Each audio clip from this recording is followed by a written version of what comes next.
Bienvenidos a tutoriales de acordeón con Charles Estrada.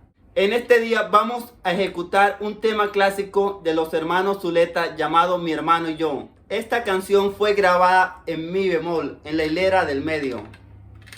Debido al tema del copy, vamos a hacer este tema bien lento, la ejecución bien lenta. Antes de comenzar, te invito a que te suscribas a mi canal, a que le des like y a que dejes tu comentario aquí abajo. Comenzamos.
Ya hecho el inicio, continuamos con el intermedio.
el final.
Bueno, y esto ha sido todo por hoy. No olvides suscribirte.